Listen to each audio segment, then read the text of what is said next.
Time for the 49ers Rush Podcast.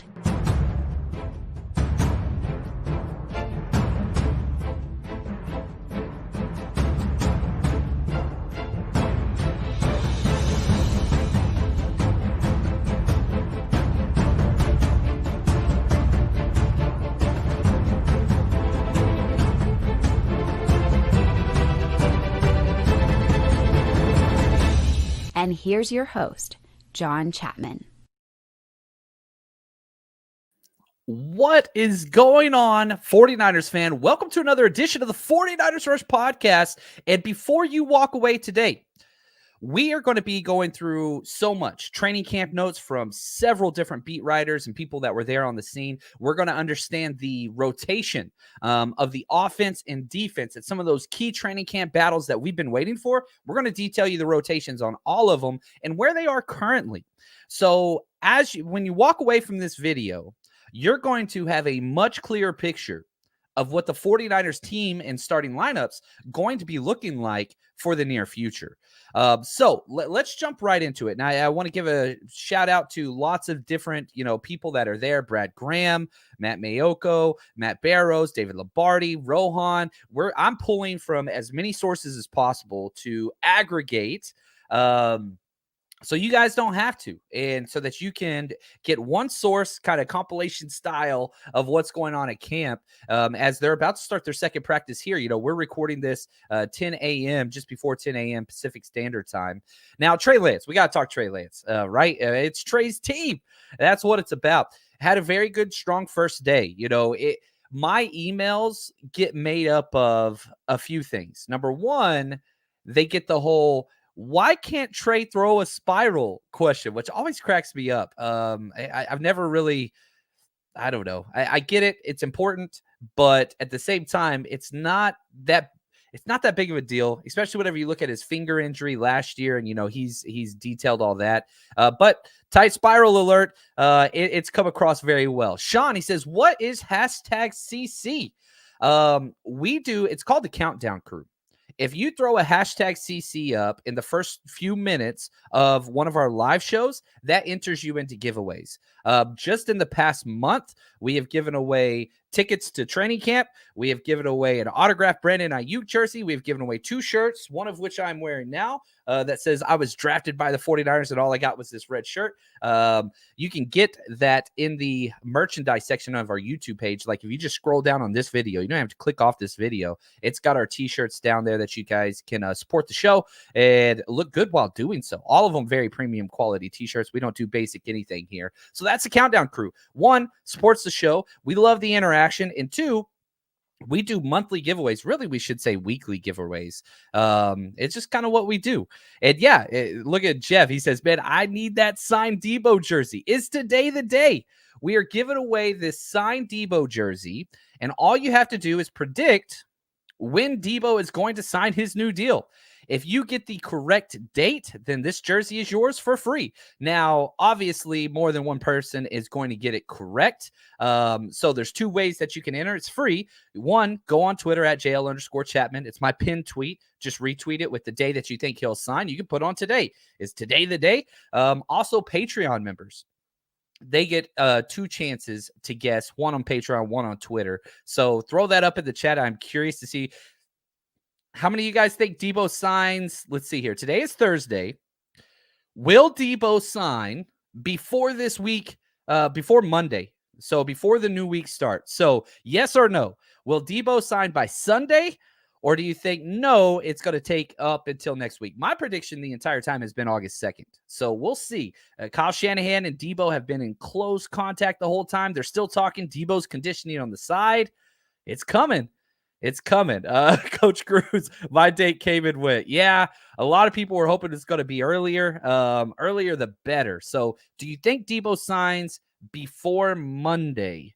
Yes or no? I'm curious about that. Now, let's get back to Trey Lance's numbers. He went 5 for 7 in team drills. And as with anything, some people count 7-on-7 in their stats the beat writers put out there. Some people count just team drills. So you're going to see some conflicting reports. That's usually what that is about. Yeah, Zach, he says Peyton Manning passes always wobbled. He turned out okay. it's not, you want it to be pretty, and Trey does throw a very, very pretty ball, but with his finger on the throwing point last year caused some issues. Not a concern. From a coaching standpoint, not a concern. Yeah, you want it to look beautiful, but come on now. We want touchdowns. That's what we want. So Trey Lance goes 5 for 7 in team drills. Mosley got a huge pass breakup against Juwan Jennings. Mosley talked about afterwards he should have went for the interception. He was mad at himself. And Austin Mack, one of the undrafted free agent wide receivers, slipped on a breaking route. And so he slipped as the ball was in the air. So that was the other incomplete. So you love to hear that. 5 for 7, clean, crisp. I'm not the biggest subscriber into, high completion rates in training camp, but here we are. We got to go through it, and that's okay. Yeah, Joe Montana wobbled. He didn't have a problem. Yeah, Sean, it's one of those things that just, some people need sadness and negativity in their life. I understand that. Yeah, it's just kind of the way it goes. And so if you need something negative, that's something to focus on. That's great. You give yourself that little negativity chunk. And hey, man, you do what you got to do. Nate Sudfeld, in the words of Kyle Shanahan, don't sleep on Nate Sudfeld. Went 7 of 7. Looked really, really good, which is very promising because my confidence meter in Nate Sudfeld stepping in to start more than 2 games this year, not very high. So if we can get some elevated play from him and just operate within Shanahan's scheme, just give us similar to Nick Mullins' production. Nick Mullins' production was great, but just less turnovers, a little less production, I would take that. Mullins was averaging 2 turnovers a game during his time, but no team in the NFL is built to win if you're turning the ball over with a backup quarterback. That's just the way that it is. No team is built to say, oh yeah, we can overcome this. And so what you want from a backup quarterback is just going 500 over 3 starts, basically getting 1 win out of 3 starts. If you get that, then you should be pretty happy with what you got. Oh, what's up, Niner guy?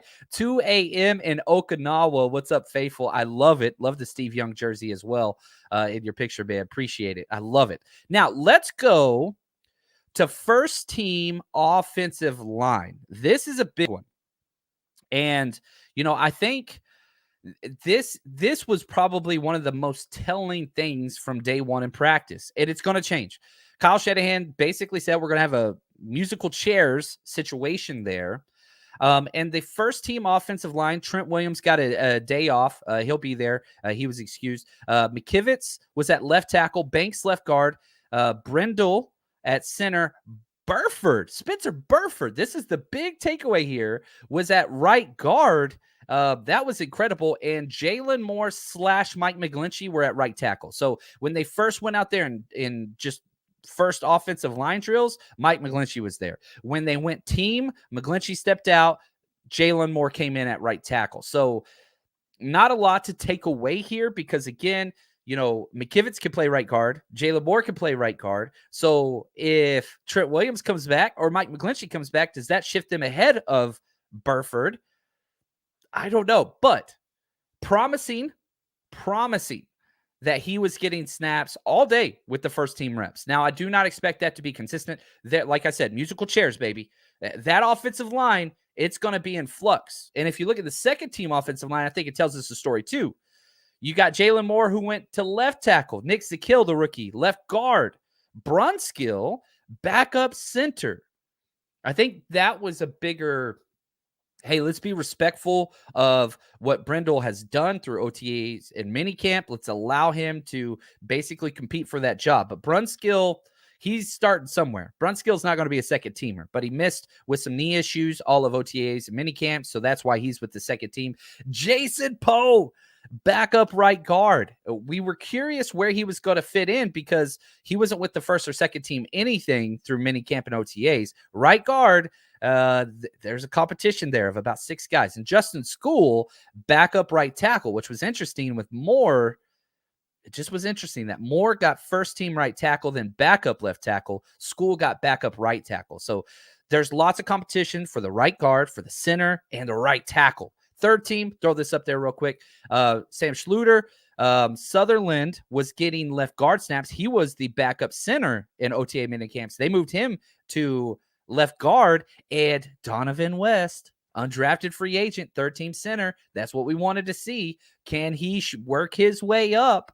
Poe got third-team reps at right guard as well. And Gutierrez, Alfredo, what's up, man? The international player from Mexico. I love it, getting snaps at right tackle. So that's the meat and potatoes, right? There's a lot going on with that spot. The spots, plural. And again, I've said this several times. If you were to come back in a DeLorean and say, John Chapman, why did the 49ers not make the playoffs in 2022? I want to say it's because the O-line play just didn't hold up. That's one of the issues. Now, talking about one of the starters, Aaron Banks. This is an older clip, but I think it's pertinent to what we're talking about today. This is Banks talking about he's been ready to start.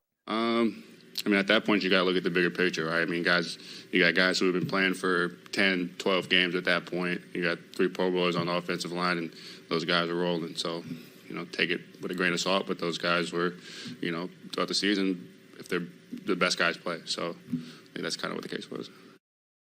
Why he didn't get to play last year, why he didn't start last year, again, basically saying, man, I'm not starting over Laken Tomlinson. And I get that. I don't think he's going to be a Laken Tomlinson type player in his first year starting. But at the same time, I think it's interesting. Like, I think he is ready. We'll see. I had him graded as a plug-and-play player last year. They tried to plug him in at right guard. He just couldn't make the switch from left to right side, which is normal. That's a difficult jump, because you got to retrain your body. You got to back up with your right. It's just different. It's easier to go from left guard to left tackle than it is left guard to right guard. It's just different fundamentals. Now, let's go to running backs, baby. This one I think is interesting. The running back rotation seems to pick up right where they left off last season. Elijah Mitchell, number 1, no doubt about that. That's not changing. Jeff Wilson Jr., number 2. Hasty, number 3. Sermon, back of the list of returning players on the offensive side. Then we got our rookies, TDP behind Sermon and Jordan Mason. Do not sleep on Jordan Mason. I don't care where he is on the depth chart right now. He's going to play a factor for some team in the NFL this year. I hope it's the 49ers. I love Jordan Mason. TDP had the best run of the day. It was against the third-team defense, but he stiff-armed 2 players, broke out into the open field, looked quick, looked good. So rookie watch for TDP, looks good. But remember, the 49ers are the clearest meritocracy in the NFL. You got to earn it. And do I think that Wilson and Hasty make this roster? I do not. I think one of them will not make the initial 53. But Shanahan is giving them their dues for what they've done in the past. So you got to earn it. And the good news about running back is, man, during those preseason games, you get to see it. During the inter-squad scrimmage games, you get to see it. It's easy to look good as a running back when nobody has pads on, because you're not running through tackles. It's tag, right? That's basically what it is. So we'll have to see kind of how that develops. But I love the fact that Sermon and TDP got to earn their spot. They got to. Both of them, I think, are a lock to make the 53. But if you look at the positioning they're in now, the message that it sends to these guys, look, you have to overtake the people in front of you. It's king of the hill, baby.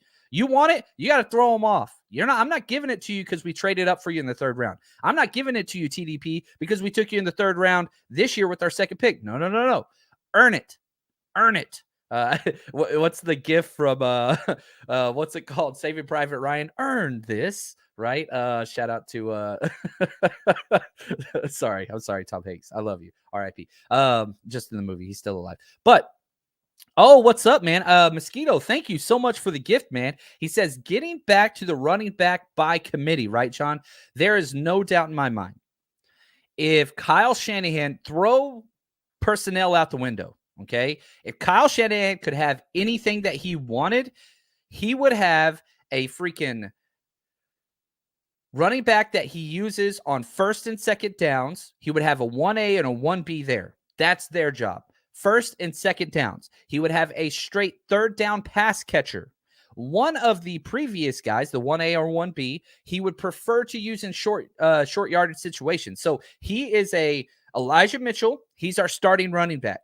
He's going to get over 50% of the carries. Our 1B is going to get about 30% of the carries. The closest we ever saw of this was not with the 49ers, but back with the Falcons whenever he was there in 2016. Devontae Freeman and Tevin Coleman. That is the split he wants with a third down pass catching specialist. That's what he wants. We haven't had that here since the 49ers arrived. You remember the first year, what's his name? Alfred Morris was the starter week 1 because of all the injuries. And so, you've been up and down Matt Breida injuries, then fumble issues. It's just been bad. It's been bad. So we finally got young guys. Look at this room. Elijah Mitchell, 2nd year. Jeff Wilson's been in the league for 4 years. He's the vet. JaMychal Hasty, 3rd year. Trey Sermon, 2nd year. TDP, 1st year. Jordan Mason, 1st year. Young running back room. Very young. Will that pay dividends? Hopefully in the health front, it will. They'll stay healthy. That's the idea. Coach Cruz, it's the best way to keep our guys healthy. Love to see it. Yeah, it's not going to be... I don't think Elijah Mitchell's carries are going to ascend. I don't. I think they're going to stay about where they were. And he only played in 11 games last year. That's what Kyle Shanahan wants. He wants to keep everybody fresh and have all of these tools at his disposal. Now, that's in a perfect world. We know that it's not a reality with the way in which the 49ers play and run the ball. Injuries will happen. Injuries will happen in training camp. Injuries will happen in preseason.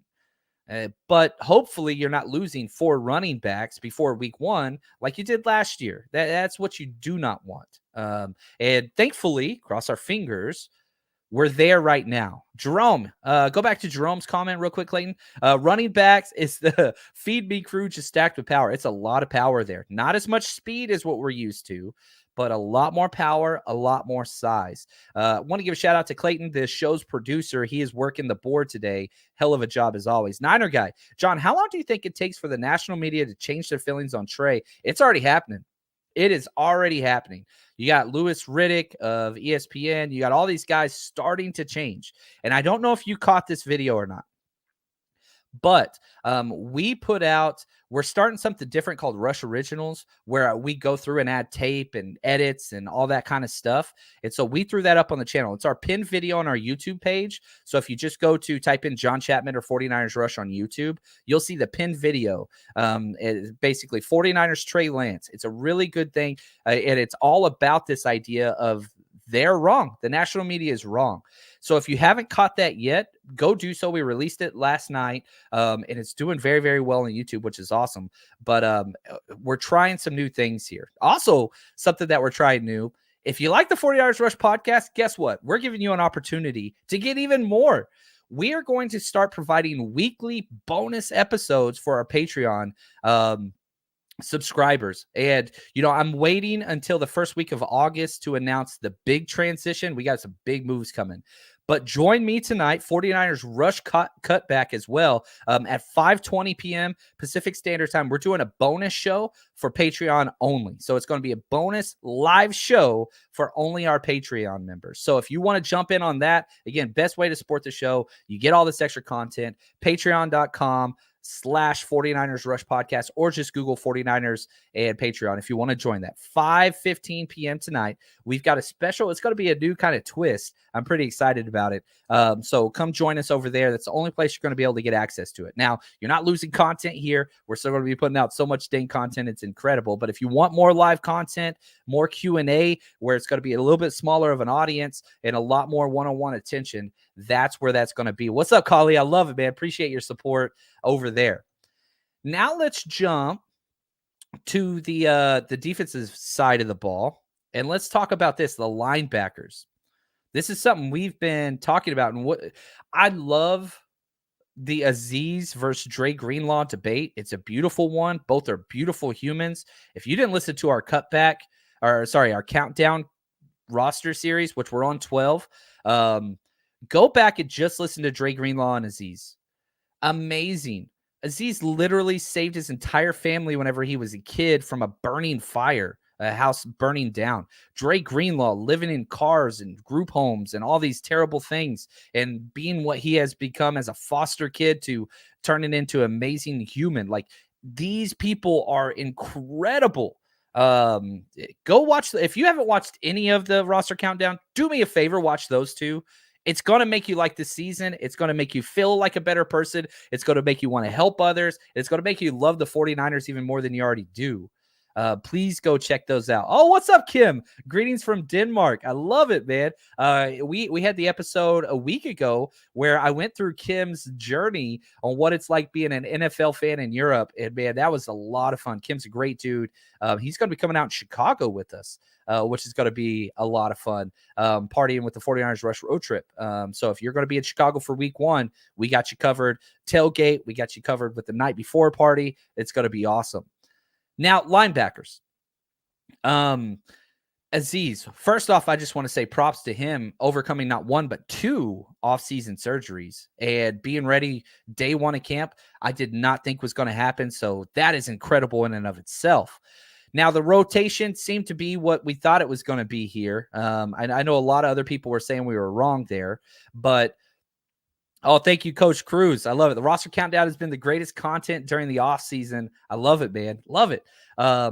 But Fred Warner obviously started Mike. Drake Greenlaw started Will. They were the every down linebackers through day 1. Aziz continued his Sam linebacker role where he was out there in 4-3 base packages, but rotated out when the 49ers went nickel. Who rotated in? Darquez Denard with the first team and Samuel Womack with the second team. So getting some validation there. What that depth chart's looking like. Diamador Lenore not getting inside work at all. He was with the backups outside. So the outside corner rotation, right? Emmanuel Mosley and Charvarius Ward, I'm pretty sure those are locks to start week 1. The backup outside corners, Ambry Thomas, who struggled from several different accounts. A lot of the big plays happened against him. And Diamador Lenore. Those were the 2 backup outside corners. Jason Verrett, he's going to be on the pup. They're hoping to get him back by training camp. We will see. We'll see there. But that gives you just a little bit of a look at the corners. Safety position, Jimmy Ward, Talanoa Hufanga. That's going to be... It's not changing, ladies and gents. It's just not changing. That's what it's going to be. So we're getting to see a clearer and clearer and clearer picture of what that's going to look like. Oh, thank you, Niner Guy. He says, hit that like button, faithful. Yeah, if you guys haven't, hit that subscribe button.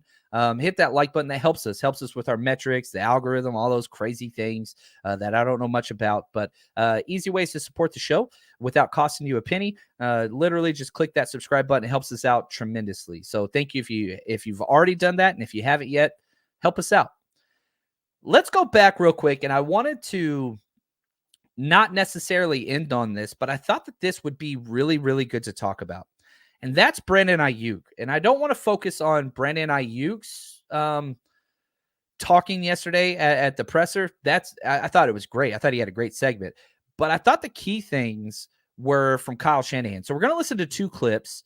The first one's about a minute long. The question was asked, man, can you talk about Brandon Aiyuk basically being with Trey everywhere he is for the offseason and what that implies? I'm impressed how Aiyuk's carried himself. I mean, I think everyone knows how it started off last year. He was a little bit behind where I wanted him. And he accepted the challenge and handled it like a man and got so much better and just went to work. And I think that showed to everyone as the year went through. It showed to his team especially, or the quarterbacks, the way he came back for the offseason. It was awesome. He was so prepared and one of the leaders of our team. And it continued into the offseason. Some guys just hang around the quarterback so people write articles about it and they can get brownie points, but that's not Aiyuk's style. So I liked where he was before he left, and the fact that he was with Trey for so long makes a lot of sense because he seems pretty determined. And they were just down by us working out. They went to go run some suicide hill or something, they call it. Lynch did it with them. Lynch didn't win. And then when they were done, they came over because it was right by my house. We were just going to go out to lunch, and they went in the ocean for the first time. That was fun to watch. That is hilarious. There's so much there to unpack. But yeah, you're right. Anytime Trey has been working out, Brandon Aiyuk's there. The chemistry, the commitment in the offseason, like that is what's so important about the future of the 49ers is this commitment to work. Commitment to work. There's no clauses going into Aiyuk. or Trey Lance's future contracts about putting in film or workouts. That's not what this team is, right?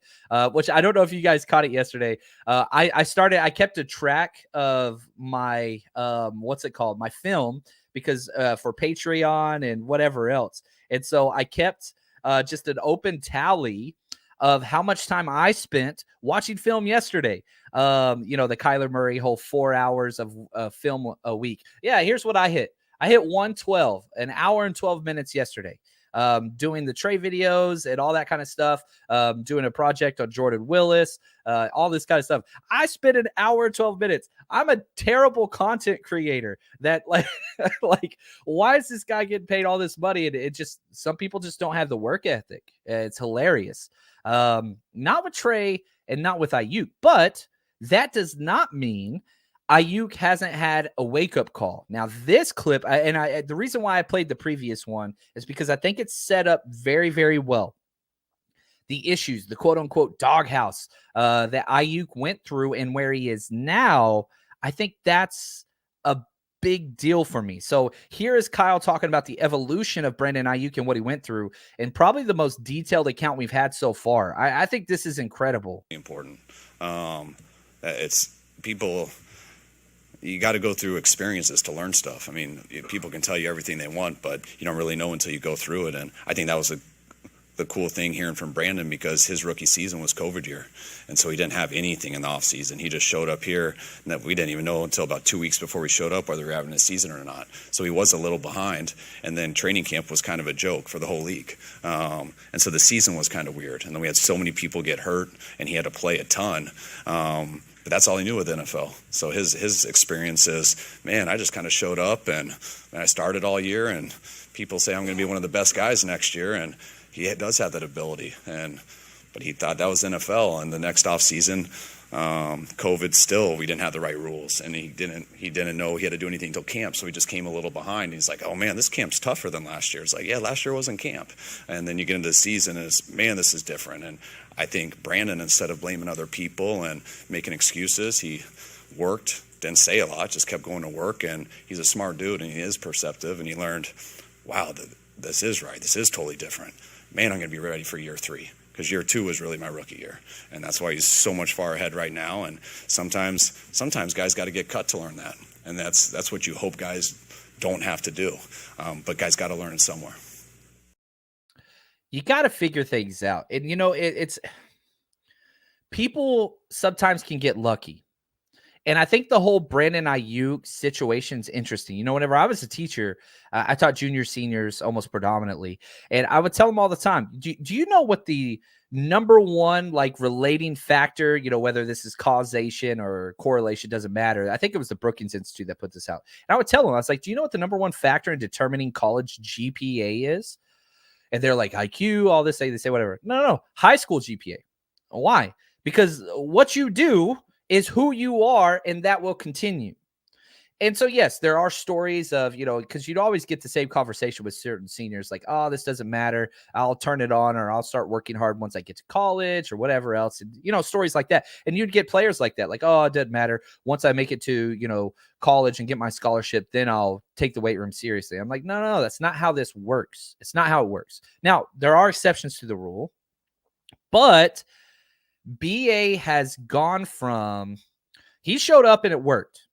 And Kyle kind of detailed that. But it took going through some rough patches to finally learn what it meant to be a pro.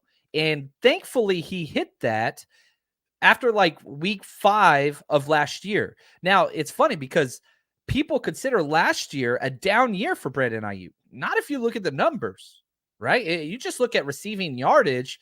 His rookie year, he had 748 yards. Last year, he had 826. He went up, but he played in more games. He only played in 12 games his rookie year. He played in 17, last year. So it's interesting. It had the same number of touchdowns, 5 each one.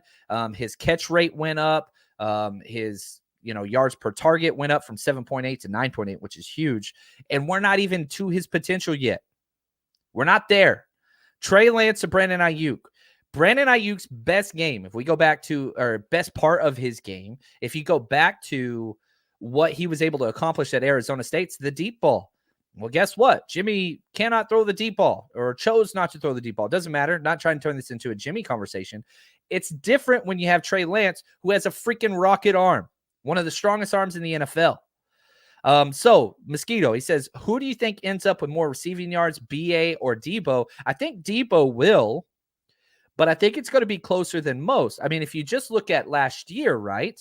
Yeah, I mean, Debo was on, pace to break the freaking world in receiving yards. But if we just look at receiving yards, I want to make sure I get this correct. Ooh, let me go down just a little bit more. Here it is. Receiving yards last year, Debo 1405, Brandon Aiyuk 826. So you're talking about a 600 almost yard difference. That's going to shrink down. I think Debo will get closer to 11 to 1200, and I think Brandon Aiyuk will get closer to 900 or 1000. That's the way I see it. That's not a bad thing. People are like, oh, he doesn't even get 1,000 yards. Really? We're a top 5 running offense. Figure that out. It's about efficiency. It's not about comparing his numbers to Mike Evans, one of the most pass-heavy offenses in the NFL. Like, it's different. It's totally different. It's not the same. You're not comparing similarities. This is a running offense, and you're looking at efficiency metrics in yards per target, which he's got almost 10 yards per target last year. That's pretty damn incredible. That you're averaging a first down every time you throw the ball to Brandon Aiyuk, and that's only going to increase. Only going to increase. 49ers _209 says, do I need to buy any tickets or anything to come to the 49ers rush trip at Blake Street Tavern? Yes. So understand this. All of the 49ers rush events, we don't turn people away. But that doesn't mean you don't get to participate. So, like, for example, if you buy the tickets to come party with us, you get t-shirt, you get trivia, you get raffles, a live show, all that kind of stuff. And so, we're about the community. I don't really make a lot of money on those events. I'm not really good at that. But what I am good at, like all the jerseys that I buy and, the trips out there, it costs money.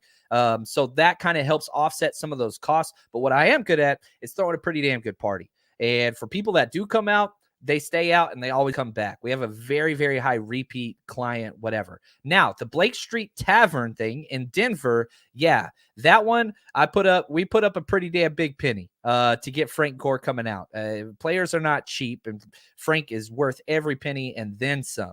So to just get in and party with us in Denver, it's $10. It's just $10. But you don't get an autograph. If you want an autograph, you have to pay a little bit extra for that. We have to pay per autograph signed and things like that. So it's to help cover that fee. So if you want to come party with us Saturday with Frank Gore, you get to party with Frank Gore, man, for $10. Like, it's pretty low end just to get in. But if you want to autograph and, the picture and all that kind of stuff, yeah, you have to pay a little extra for that. That's $49, which, I mean, shoot, you bring a jersey, get it signed by Frank Gore. Good gosh. That costs a lot more than $49, and you get to meet the legend himself. So, yeah, that's there. Hopefully that clears that up. And, again, that's always available, 49ersrushroadtrip.com. And, I don't work with an agency. It's just me. I got some people that help behind the scenes for sure that do a hell of a job. And, our team is awesome. But, it's just us, man. It's just people trying to find ways to throw the best parties for the 49ers. It's all about community. That's what we're about, and bringing people together. So hopefully that helps. Now, a couple other things before we jump out here. Sean, Frank Gore. You want to meet Frank Gore? And again, this is last year. He's going to be doing stuff like this because I'm pretty damn sure he's going to be joining the 49ers as a scout next year. So he's not going to be doing this stuff any longer. So if you want to meet him, this is it. Last chance. Now, back to a couple other things before we jump out of here. Tight ends, I thought this was interesting with Warner out. He's a couple weeks out, according to the 49ers staff. He's got that core muscle surgery that he had. Let's see here. Jason, what's up? He said, heads up, another round of Denver game tickets are going on sale on the 2nd too. Yeah, don't buy your game tickets yet, guys. I know you get excited. Middle of August is when the majority will be released across the NFL. They're still not all available to be bought. That's why some of the prices are as high as they are. And I'll just throw this out there. I know I'm a crazy person. I don't buy my tickets till the day of. I wait. which again gets a little risky, but I've never not gotten into a game for a decent price. But I don't usually fork out top tier money. I'm balling on a budget over here. I spend my money on players and venues and all that stuff, and the game experience. I love. I love sitting. I like sitting up top. I really, really do in the middle of the field. It gives me that coaching angle. So that's kind of been my MO for buying tickets, but that's just me. I can't get the coaches tape, which I freaking love. I can get that live. All right, cool. Yeah. Put me up there. Plus they're a little more rowdy. I like rowdy fans. Hashtag family issues. Okay. Now tight ends with Warner out, the tight end 2. The rotation was George Kittle, obviously. Duct tape Dwelly took the second tight end reps, then Tyler Kroft. That is another one of those battles. I think Kroft's going to win it at the end of the day, but that Dwelly versus Kroft matchup, you're only keeping 3. You're not going to keep 4 tight ends. So when Warner comes back, he's staying. We're going to have to see what happens there. And then defensive line, last little nugget of the day here. You remember that Arden Key role, that defensive end that moves inside? We saw it with Kerry Hyder, then we saw it with Charles Omenihu, or then we saw it with Arden Key. I just leaked it right there. Charles Omenihu got first reps at that position where he's outside. The NASCAR package comes in. He comes inside. So that Arden Key role, which again, we were telling you guys this from the offseason. I've been telling you guys this for a while. Omenihu's going to have a freak of a year. Like if there's one player that I could put my stamp on that has a breakout year this year, it's Omenihu. It's absolutely just perfect. Yeah, Collie, he says, yeah, that's a sleeper too. The contract year. You remember he came halfway through the year last year, just showed up on our footsteps with that awesome trade. And, he just had to hit the ground running and played very well. You look at that Dallas game, he might have been one of the best players and only played like 20 snaps, but it was incredible. Like he only got better and better and better and more efficient. Now, if you're just looking at sack numbers, you're probably going to be disappointed, but that's not the way the NFL works. Anyway, so that one I'm pretty excited about. So hopefully you guys enjoyed today's show. But we're not done. Patreon members, baby, we got a whole nother show later today at 5. So we'll be live tomorrow. We're going to just keep rolling. It's work time. In the best, clearest way possible that I could say it. We're not going to leave you dry, but if you want some extra content and you want to support the show because you like the product that we put out there, Patreon's the way to do it. Join us live later, 5:20 p.m. Today, we're recording this on Thursday, so we'll check that out. But that's going to do it for us today. You guys are incredible. No Brian show today. He's got some family in town. And so he had some prior issues that he had to take care of. So he's going to take a week off. He'll be back with some NFC West training camp reports next Thursday. So we'll get that one going. But we do have the extra live show today on Patreon. So thank you guys. Man, I'm so excited that 49ers football is here to stay, baby. And until next time, stay strong, faithful.